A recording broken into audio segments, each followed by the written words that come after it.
Oi, pessoal. Bom dia, boa tarde, boa noite. Tudo bem com vocês? Meu nome é Larissa, eu sou professora de História e hoje, junto com o concurso 0800, a gente veio dar mais um passo na jornada da aprovação de vocês. Vocês já devem saber que o curso de História é dividido em dois módulos. O primeiro sobre História do Brasil e o segundo sobre História Geral. Hoje nós estamos na terceira aula do módulo 1 e nós vamos falar sobre o Brasil Império, certo? Mas antes de começar a aula de hoje, vamos lembrar o que a gente disse nas nossas duas últimas aulas? A gente falou sobre o Brasil Colônia, que é o período que se estende desde a chegada dos portugueses aqui no Brasil em 1500 até a proclamação da independência em 1822 por Dom Pedro I. E depois a gente falou do processo que deu a essa independência, né? Então vamos lembrar primeiro do Brasil colonial. A gente pode falar que o Brasil colonial pode ser dividido em três fases diferentes de acordo com o ciclo econômico, não é? A gente tem o ciclo do pau-brasil, o ciclo da cana-de-açúcar e o ciclo do ouro. Sendo do pau-brasil primeiro, né, marcado pela exploração da madeira, né, que dá nome ao país, inclusive, na prática de escambo com os indígenas, os primeiros moradores da terra, certo? O segundo ciclo, e o mais importante, é o do açúcar, porque é ele que vai consolidar a ocupação do território, não é isso? E aí a gente tem, de forma mais expressiva, a mão de obra escravizada negra vinda de África, certo? E o terceiro e último ciclo é o ciclo econômico do ouro, que vai estar mais voltado para o interior do país, especialmente nas regiões de Minas Gerais, certo? Que vai ser responsável pela interiorização do Brasil, beleza? A gente viu também que ali depois do ciclo do ouro, a gente tem o fatídico dia de 7 de setembro, marcado pela independência do país, quando Dom Pedro I vai às margens do rio Ipiranga, contra a vontade da corte portuguesa, e grita o famoso independência ou morte, beleza? Na última aula, a gente viu que o dia 7 de setembro, ele foi o ápice de um longo processo de independência, ali combinado com José Bonifácio e com a que viria a ser a imperatriz do Brasil, a Maria Leopoldina. Beleza? Tudo bem? E aí, podemos continuar então? Vamos para o nosso material. Chegamos aqui, nosso material de hoje, slide de apresentação, vocês já sabem, não é? Chegamos então no Brasil Imperial. O que foi o Brasil Imperial, né? Foi o que aconteceu com o Brasil depois do 7 de setembro, certo? O Brasil deixa de ser um território ligado a Portugal e vira uma nação independente, não é isso? Sob o domínio de Dom Pedro I, que veio a ser o nosso primeiro governante, certo? Então, deixa de ser uma monarquia ligada a Portugal para ser uma monarquia guiada por um português, mas uma monarquia agora nacional. É um período muito longo, né? A gente vê que se estende aqui de 1822 até 1889, e para a gente compreender melhor esse longo período, a gente divide ele em três fases. O primeiro reinado, com Dom Pedro I, e o segundo reinado, com Dom Pedro II. E entre os dois, a gente tem o que a gente chama de período regencial, certo? Vamos entender cada um deles? Vamos lá. Começando do início, claro, com o primeiro reinado. O primeiro reinado ele começa logo após ali a independência. Então, a gente tem a independência no dia 7 de setembro. E aí, lá em dezembro, né, do mesmo ano, a gente tem a coroação de Dom Pedro I como imperador do Brasil, certo? Nos anos seguintes, ali em 1824, Dom Pedro I é responsável por outorgar a nova Constituição. Já havia sido considerada uma Constituição nova para o Brasil, certo? Só que essa Constituição não agrada a Dom Pedro I, que outorga uma nova. Que é outorgar? Porque essa Constituição nova, ela vem de cima para baixo. Quer dizer que Dom Pedro, ele é o principal responsável, é ele que cria ali uma Constituição que vai mais a favor dos seus próprios interesses, tudo bem? Nessa Constituição, a gente tem a manutenção do catolicismo como a religião oficial do Brasil. A gente tem a instauração do voto censitário. O que significa isso? Vai ter direito ao voto aquelas pessoas que possuem dinheiro, que possuem bens, beleza? E tem a principal característica dessa Constituição, que é a criação do poder moderador. O que significa isso? Que apesar de existir uma corte, apesar de até poder ter uma apresentação de ideias, a decisão final vai ser de Dom Pedro I. Ele centralizou todo o poder na mão dele, certo? Essa centralização do poder vai fazer com que o primeiro reinado seja um período um pouco instável. O Brasil ainda não tinha se fixado muito como uma nação, né? A gente estava querendo criar essa identidade nacional. Justamente por isso, a gente tem as províncias, né, que depois viriam a ser os estados brasileiros, ainda com muitos conflitos, certo? E os principais deles vão ser a Confederação do Equador e a Guerra da Cisplatina, certo? Essa quantidade de revoltas acontecendo aumenta a sensação de insatisfação popular, certo? Acompanhado que, em 1828, lá em Portugal, Dom João VI faleceu. Vocês lembram que Dom João VI é o rei que sai do Brasil, deixa Dom Pedro aqui como príncipe regente, né? Até ele proclamar a independência, mas Dom Pedro volta para governar Portugal. Quando ele morre em Portugal, ele deixa a cadeira do rei vaga.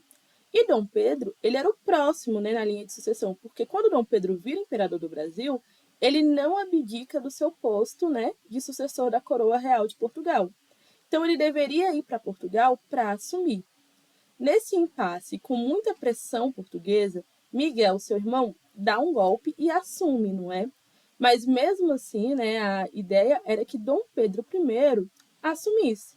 Então, ele renuncia ao cargo de imperador no Brasil para ir para Portugal e deixa aqui o seu filho, Dom Pedro II, a exemplo do que seu pai fez.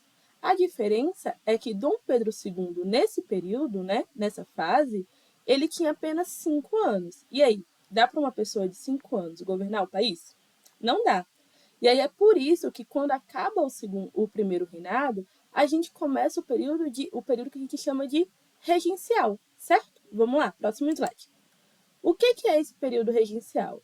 É uma época, né, que se estende de 1831 a 1840, onde o Brasil vai ser governado por um grupo de pessoas em nome do imperador. Então a gente tem 4 regências: a regência trina provisória, a regência trina permanente, a regência una liberal e a regência una conservadora. O que eu preciso levar desse período para a prova? Que foi um período de muita instabilidade política, certo? A gente tem a nosso exemplo aqui, os nossos países vizinhos, todos falantes de língua espanhola, né, eram a chamada América Espanhola, que se fragmentou no processo de várias independências. Mas o Brasil continuou permanecendo unido. Nesse período do primeiro reinado e da fase regencial, a gente tem várias tentativas de separação do país de norte ao sul, beleza? A gente tem, entre eles, uns 5 principais, que é o que a gente precisa saber com mais detalhe para a nossa prova. A cabanagem, ali na região do Grão-Pará, né, na província de Grão-Pará, onde hoje é o estado do Pará. A balaiada, no Maranhão. A revolta dos malês, na Bahia, com os escravizados islâmicos. A sabinada, também na Bahia. E a Guerra dos Farrapos, ali no sul do país, certo? Todas essas revoltas, elas estão em lugares diferentes, com características diferentes, com pautas também ligadas ao território, mas elas têm uma coisa em comum: a insatisfação com o governo. Todos os cidadãos ali, né, queriam o quê? Melhores condições de trabalho, mais autonomia das províncias. E a gente não pode esquecer que essas condições de trabalho estão muito ligadas à escravidão. Porque o Brasil, diferente de muitos países da América Espanhola e da América Inglesa, quando se tornou independente, manteve a mão de obra escrava. E é essa mão de obra escravizada, né, que vai ser pauta de discussão durante todo esse período imperial, certo? Vamos continuar. Então, se a gente tem todos esses conflitos, né, o grande medo era que o país cedesse às pressões internas, né, e se separasse. E aí o Partido Liberal ali, os liberais, tem a ideia de que Dom Pedro possa assumir a cadeira de vez como imperador e governar com seu auxílio, né? Uma ideia que não é aceita de cara. Mas acontece que ali, em torno de 1840, Dom Pedro, agora com 14 anos, dá o chamado golpe da maioridade e assume como imperador do Brasil. Beleza? Por que a gente chama de golpe? Pela Constituição outorgada lá por Dom Pedro I, para se tornar imperador, Dom Pedro II deveria ter 18 anos, porém ele tinha 14. Mas com a ajuda dos liberais, ele consegue assumir o poder. Por isso que a gente chama de golpe. Tudo aquilo que vai contra a lei, né, contra a Constituição vigente, a gente vai chamar de golpe. É que a gente tem uma pintura, inclusive, dele sendo coroado imperador do Brasil, consegue ver, né, as feições bem jovens, que tinha 14 anos. E aí ele assume o país na tentativa de fazer com que o país não se separe. E dá certo, o país não se separa. O segundo reinado, das 3 fases, é o mais estável, certo? Com menos riscos de separação no país. Não quer dizer que não houve conflito. Houveram. Mas, em comparação com as outras fases políticas do Brasil, foi um período mais estável. Como que Dom Pedro conseguiu fazer isso, né? Organizando a política em 2 partidos, o Partido Liberal e o Partido Conservador, que eram muito parecidos em muitas das suas pautas, não é? Mas a grande diferença era que o Partido Liberal ele prezava por mais autonomia das províncias para negociar, enquanto o Partido Conservador falava da centralização do poder no monarca, né? Em Dom Pedro II. Dom Pedro implementa o parlamentarismo com os 2 partidos, mas ele se concentra naquele poder moderador que a gente falou na Constituição de 1824, não é? O que ele faz? Apesar de existir 2 partidos no parlamento brasileiro, Dom Pedro consegue trocar as lideranças do parlamento e dos partidos de acordo com seus interesses políticos e econômicos, com o que ele julgava ser melhor, certo? Então, apesar do parlamento, que deveria ser essa força moderadora do monarca, é o monarca que modera o parlamento, certo? Viu que é ao contrário que funciona? Então, para esse tipo de parlamentarismo que surgiu aqui no Brasil com Dom Pedro II, a gente chama de parlamentarismo às avessas, porque é ao contrário, certo? Se na política a gente tem Dom Pedro, né, com parlamentarismo às avessas, na economia a gente tem a intensa produção de café. O café vai ser um produto muito valioso, inclusive, e até hoje é uma das maiores commodities do Brasil, não é? Mas na época era o principal produto brasileiro, e aí a cultura de café se dava de 2 formas: no latifúndio e por monocultura. O que significa isso? Quer dizer que eram grandes propriedades de terra, não é? Por isso que a gente chama de latifúndio, muita herança ali das capitanias hereditárias do Brasil colônia, e a monocultura significa que se plantava uma coisa. No Brasil colônia, a gente tem monocultura de cana-de-açúcar. E agora, no segundo reinado, nós vamos ter a monocultura de café. E quem trabalha nesse latifúndio e na plantação de café? Os escravizados. E aqui a mão de obra escravizada se torna a mão de obra escravizada negra que vem de África, certo? Essa intensa produção de café, essa ascensão do café, né, no mercado externo, fez valorizar o mercado interno também, não é? Mas proporcionou que o Brasil se industrializasse muito. Mas que industrialização é essa? É a construção de mais ferrovias, a construção e reforma de portos, de estradas. E uma das figuras que vai se destacar nessa industrialização é o Barão de Mauá, que era um grande empresário ali, um grande fazendeiro, que vai usar muito da sua fortuna para financiar essa industrialização do país, especialmente ali na região que hoje a gente conhece como São Paulo. Esse período, de 1850 a 1878, a gente chama de Era Mauá, né? Porque é muita influência dele e da sua família, não é? Mas porque é ele que está ali nessa produção, nesse financiamento. Inclusive, até hoje, como a gente tem alunos aí do Brasil todo, é super comum a gente achar praças, bairros, estátuas, enfim, que levam o nome do Barão de Mauá e de sua família, certo? De tudo isso, o que vai perpassando por todas as fases do Brasil Império é a mão de obra escravizada e os conflitos, né, que vão decorrer também disso. O trabalho escravo era um grande dilema na sociedade brasileira. O Brasil foi o último país das Américas a abolir a escravidão. Então, quer dizer que, além das pressões internas, né, que já aconteciam pelo fim da escravidão, a gente tem o mercado internacional se formando cada vez mais capitalista, em especial a Inglaterra, pressionando o governo brasileiro, não é? A abolir a escravidão, interessada no que esse mercado poderia se tornar aqui dentro. Beleza? Deu para entender? A gente vai passar, então, a falar de como o fim da escravidão aconteceu. Porque a gente tem aqui, né, o segundo reinado acabando em 1889 e a escravidão sendo abolida ali em 1888. Significa que os maiores esforços, as maiores leis ali para o fim da escravidão aconteceram dentro do segundo reinado, beleza? E que o fim da escravidão também vai levar ao declínio de Dom Pedro II. Vamos lá entender como que isso aconteceu? O primeiro passo para a gente entender sobre o fim da escravidão no Brasil é entender que isso foi um processo longo que atravessou séculos. A escravidão começa praticamente com a chegada dos portugueses no país, não é?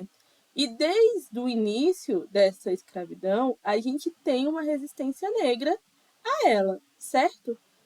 A gente precisa lembrar que, para conseguir trazer os escravizados para o Brasil, os portugueses europeus, eles se apropriavam das diferenças culturais que existiam dentro do próprio continente, dos conflitos, certo? Das divergências, porque apesar de um continente enorme, a gente está falando de diferenças étnicas, diferenças culturais. Então é desses conflitos internos que os europeus vão se aproveitar, não é, para conseguir consolidar a escravização como a gente conheceu, beleza? Durante todo esse processo, a gente tem um protagonismo de resistência negra, desde os suicídios coletivos, dos naufrágios de navio, que ainda aconteciam antes de chegar no Brasil. A ideia do suicídio coletivo, a gente por muito tempo interpretou que a morte seria ser melhor do que ser escravizado. Vocês já assistiram o filme do Pantera Negra? Lá no filme do Pantera Negra tem uma cena, para quem não assistiu, é spoiler, né? Mas eu não vou contar muito. Mas vamos lá.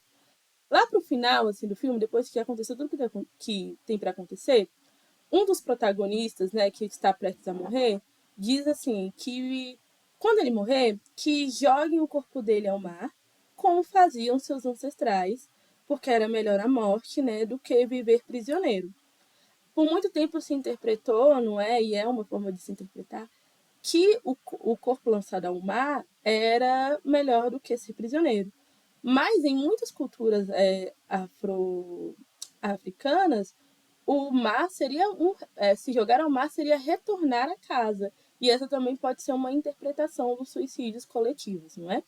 Então, falamos de suicídios coletivos, dos naufrágios dos navios antes de chegar no Brasil.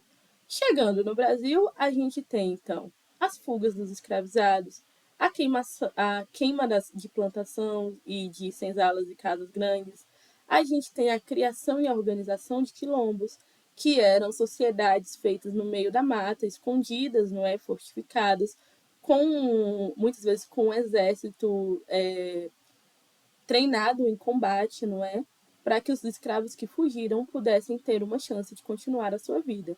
O quilombo mais famoso é o Quilombo dos Palmares, né, que foi construído e destruído ainda no Brasil colônia, mas é o quilombo mais famoso. A gente não pode esquecer que em todo o território brasileiro a gente tem registro de quilombos também, certo? Outra organização de enfrentamento à escravidão era a compra de cartas de alforria. Uma pessoa que vai se destacar nisso é a Maria Charuteira, que vendia charutos em prol da causa. A gente tem Luiz Gama, que era um grande advogado também, que lutava em prol da abolição. A gente tem o Dragão do Mar, que liderou ali greves no Nordeste do Brasil contra o tráfico negreiro. Todas essas pessoas vão alimentando um intenso processo de luta pelo fim da escravidão, certo? Até a gente chegar lá em 8 de maio de 1888, quando a princesa Isabel assina a Lei Áurea. Mas antes de chegar na Lei Áurea, a gente tem 3 leis muito importantes que já vão pavimentando ali o caminho do fim da escravidão. A primeira delas é a Lei Eusébio de Queiroz, de 1850, que proibia o tráfico negreiro para o Brasil. Logo em seguida, a gente tem a Lei do Ventre Livre, em 1871, que significa o quê? Que todas as pessoas que nasciam ali a partir desse ano, né, já nasciam livres. Porque antes, aqueles que nasciam de filhos de escravizados também seriam escravizados pelo mesmo senhor de seus pais. Agora quer dizer que essa pessoa, ela nasce livre. Nasceu tá livre? Não. A pessoa ainda precisava trabalhar uns anos para o seu senhor como uma forma de indenização pela sua liberdade. Logo em seguida, em 1885, a gente tem a promulgação da Lei do Sexagenário, que é, assim, com muitas aspas, uma espécie de aposentadoria, onde aqueles escravizados que conseguiam chegar aos 60 anos conseguiam a sua liberdade após trabalhar mais 2 anos, que também era uma espécie de indenização para os seus senhores. Até que a gente chega em 1888, com muita pressão da Inglaterra e com os movimentos abolicionistas no Brasil eclodindo cada vez mais, a gente tem a assinatura da Princesa Isabel da Lei Áurea, pela Lei Áurea, não é? Que extingue de fato a escravidão no Brasil. Aqui a gente tem uma foto do texto original, né? Da Lei Áurea. Beleza? O que a gente precisa entender do fim da escravidão e o que a gente vem percebendo, que vem sido cobrado muito em prova, é todo esse processo e não sintetizar tudo no dia 13 de maio, não é? Então é importante a gente entender todo esse processo que foi atravessando séculos, porque essa longa duração da escravidão no Brasil, ela vai resultar em problemas sociais que a gente tem até hoje no nosso país, né? Como o surgimento das periferias, desemprego, desigualdades sociais, enfim, todos esses problemas, eles vão ser resultantes dessa fim da escravatura tardia e também sem um grande plano de organização do país, beleza? Certo. Sobre essa parte da escravidão no Brasil, é uma fase longa, a gente tem muita coisa para ser falada, não é? Mas como nossa intenção aqui é dar um aparato geral para que você possa ir fazer a sua prova, né, com mais tranquilidade, a gente para aqui para entender o final ali do segundo reinado. Mas se é de um interesse a gente continuar falando, não é? Vocês podem pedir aqui nos comentários, e a gente faz mais uma aula, certo? Seria ótimo. Inclusive, é sempre bom a gente ter esses argumentos do fim da escravidão na cabeça, em fazer provas, principalmente porque nos ajuda a ter argumento na nossa redação, ali na nossa prova discursiva. Beleza? Podemos avançar? O fim da escravidão no Brasil também vai ajudar com o fim da fase imperial no Brasil. Mas não foi só isso, é claro, né? A gente tem 3 fatores para o fim do Império no Brasil. Vamos entender eles. Assim como tudo na história, né, a gente tem um processo de declínio. E o processo de declínio no segundo reinado tem 3 fatores principais: o fator religioso, o fator latifundiário e o fator militar.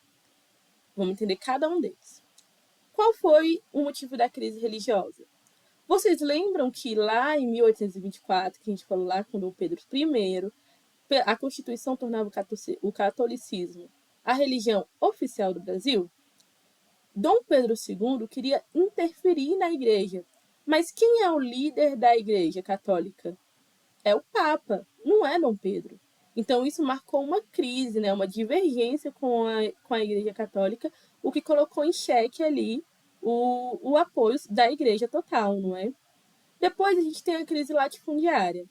A gente falou que os donos de terra, os senhores de escravo, eles não se opunham ao fim da escravidão, mas eles queriam ser indenizados. Eles estavam preocupados em sair um certo prejuízo, com muitas aspas também, não é? A indenização não aconteceu, não é? E isso também colocou em xeque o apoio deles a Dom Pedro II. E por último, a gente tem a crise militar. A gente falou que o segundo reinado foi um período mais estável politicamente, a gente teve menos conflitos, mas os conflitos ainda aconteceram. E é no segundo reinado, né, com menos conflitos, que a gente tem, apesar de em menor números, o conflito mais sangrento que o Brasil participou. Qual é ele? A Guerra do Paraguai. Quando invadem ali, né, na a região sul do Brasil, Uruguai, Argentina e Paraguai, e o Brasil precisa lutar ali pelo seu território, não é? E nessa luta vão escravizados, os militares. O Brasil sai vencedor da luta, mas com muitas baixas. Os militares que lutaram na guerra, né, e venceram a guerra, esperavam da coroa reconhecimento, melhores salários, melhores condições de trabalho. Os escravizados que lutaram a guerra voltaram e que sobreviveram voltaram com a esperança de serem libertos, porque essa foi a promessa, só que nada disso aconteceu. Insatisfeitos com suas condições de trabalho e com a falta de participação política no governo de Dom Pedro II, os militares organizaram um golpe que depois Dom Pedro II instaurou a República no Brasil, certo? E aí, muita coisa, não é? A gente falou bastante na aula de hoje, mas a gente vai ver agora como isso pode cair na nossa prova. E aí, vamos lá, vamos treinar. Questão 1. É do Enem de 2021, bem recente. Depois da independência, em 1822, o país enfrentaria problemas com frequência emergiram durante a formação dos Estados Nacionais da América Latina. Em muitas regiões do Brasil, essas divergências foram acompanhadas de revoltas, inclusive contra o imperador Dom Pedro I. Com a abdicação deste, em 1831, o país atravessaria tempos mais turbulentos sobre o regime regencial. Então, a gente está falando do primeiro reinado e do período regencial, beleza? E de todas as estabilidades do período.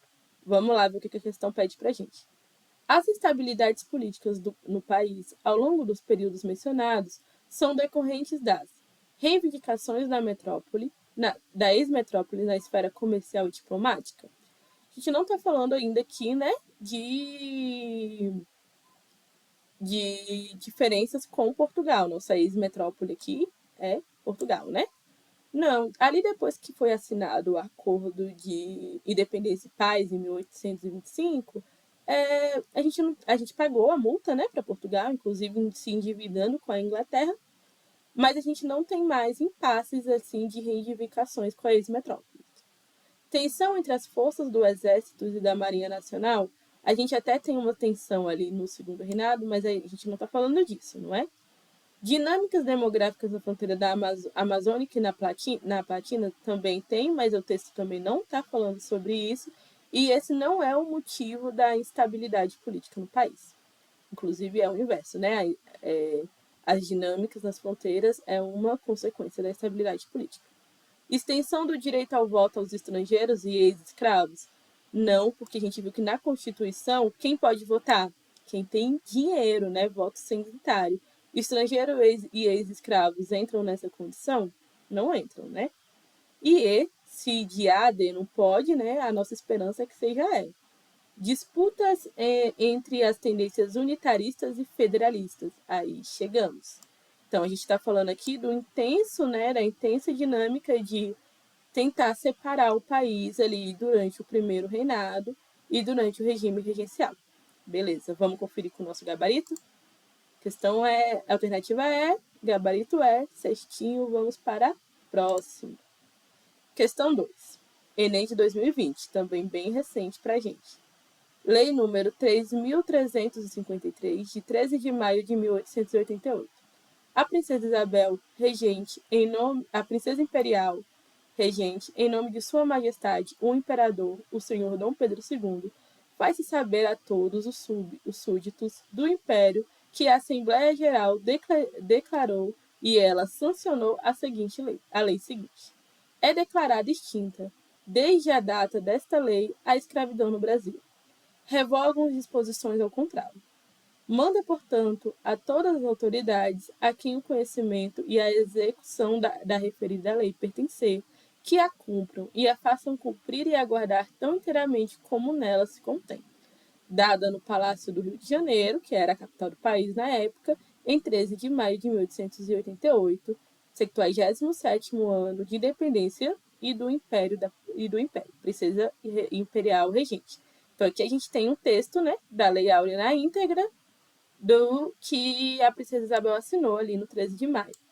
Deixa eu voltar para mostrar para vocês. Então, o que eu acabei de ler é o que está escrito aqui, ó, no texto original. Vamos lá, vamos voltar para a nossa questão. Vamos ver o que nos pede. Um dos fatores que levou à promulgação da lei apresentada foi o abandono das propostas de imigração. Abandonar as propostas de imigração? Muito pelo contrário. Só que aqui está invertendo um pouco.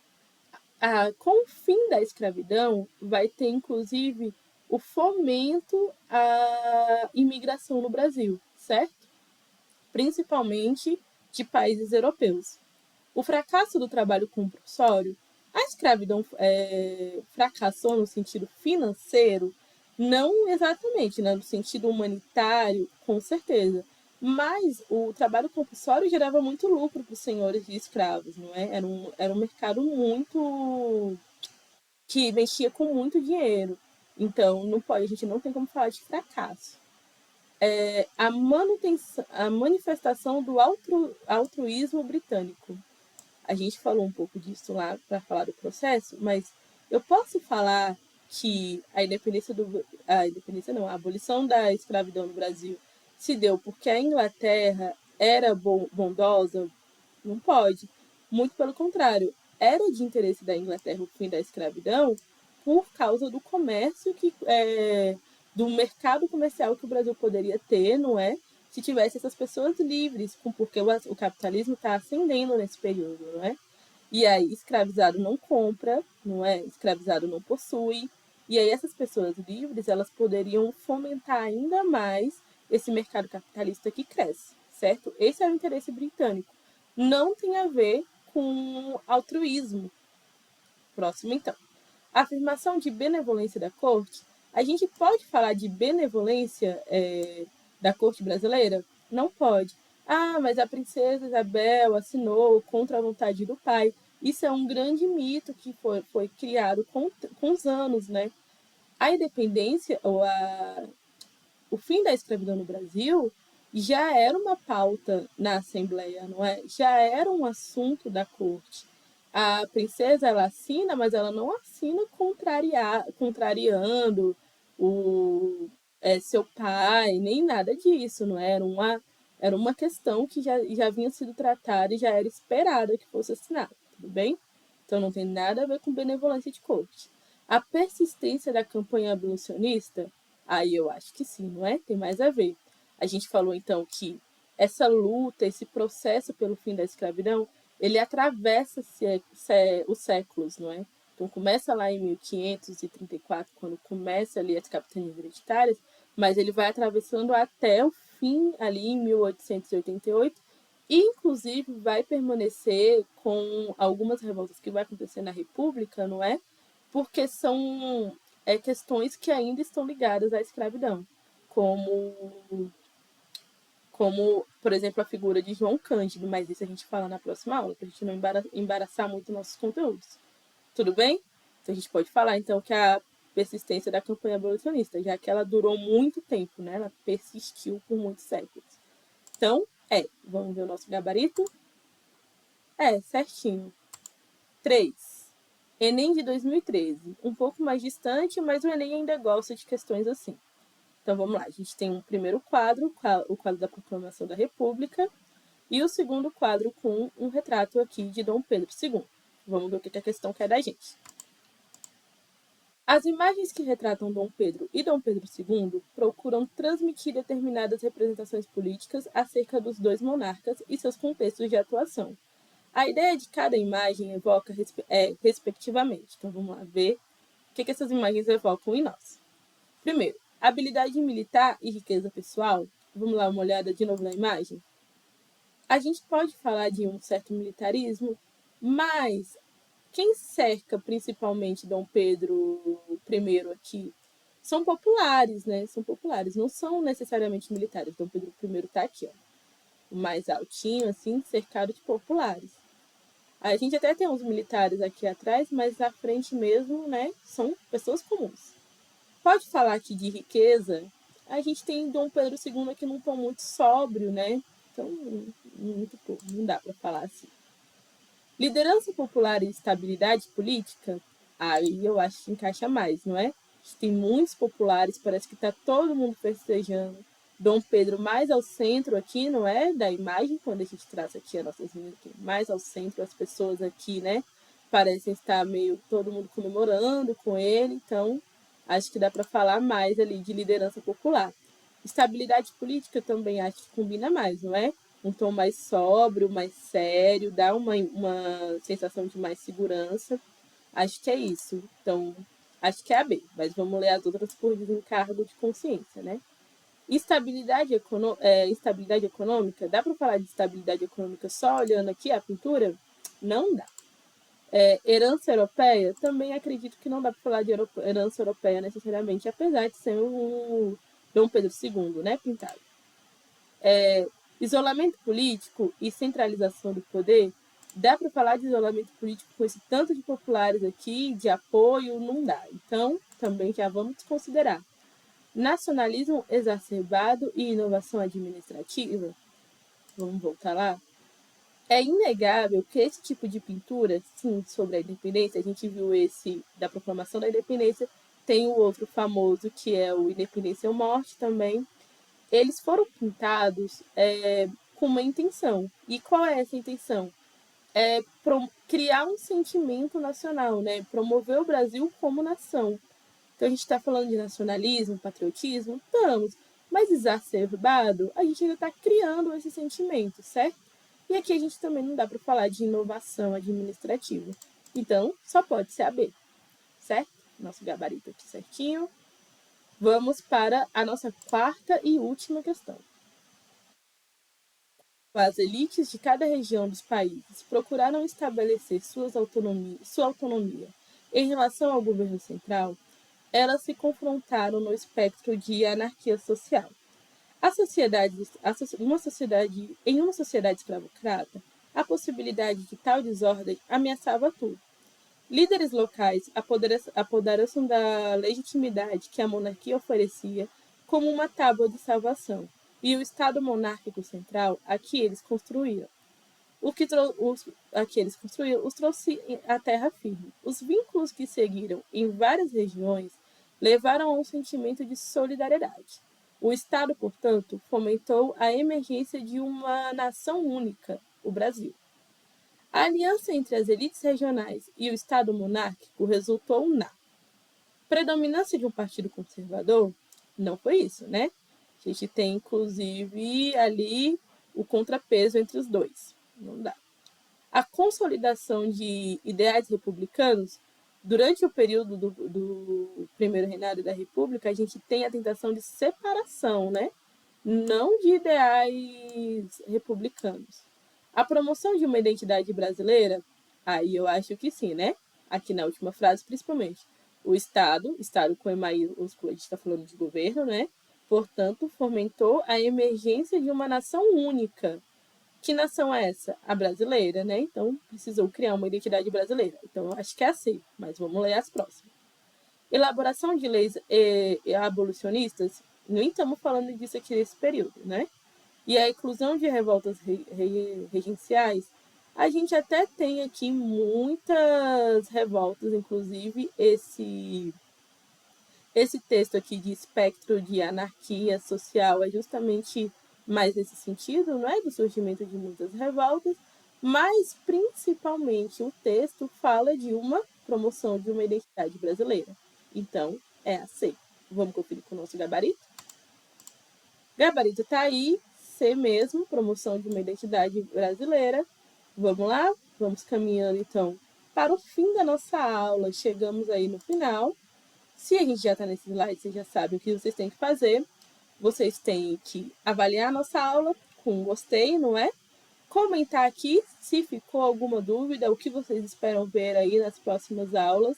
Deixa seu comentário, deixa seu curtir, porque isso ajuda muito a gente, não é? Se você ainda não é inscrito no nosso canal, aproveita para se inscrever também. Avisa para os amigos que estão aí focados no Enem, que se aproxima, e nos outros vestibulares também, certo? Aproveita também, segue a gente no Instagram do Concurso 0800 e no Instagram da Jornada da Aprovação. A gente espera encontrar vocês aí por todos esses canais. Um grande abraço, boa sorte nos estudos e a gente se vê na próxima. Tchau, tchau, gente. Abraço.